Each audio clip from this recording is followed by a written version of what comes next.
বললাম ওই বাড়িতে বিয়েও না, বিয়েতে কত কি দেয়, আর আমার ছেলের বিয়েতে টাকার কথা কিছু ভাবলি? শ্বশুরকে গিয়ে বলগা তুই দোকান দিতে চাস, তোর টাকা লাগবে। সে তো আর না, শুধু একটাই কথা, কোথায় পাবো? কে বলে দেয় এবার যদি টাকা না দেয় ওই মেয়েকে ওই বাড়িতে রেখে চলে আসবি।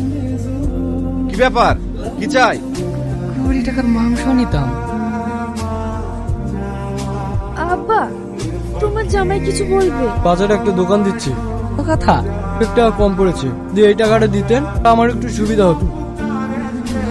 এগুলো টাকা আমি কোথায় পাবো? মানে আপনি দিতে পারবেন না, তাই তো? তোমাকে দিতে পারলে তো আমরাই খুশি হতাম, কিন্তু তাদের অত সামর্থ্য নাই। তো নাই, তুমি এর বিয়ে দিয়েছেন কেন? তুই সোজা কথা বলছি, এই টাকা আমার চাই।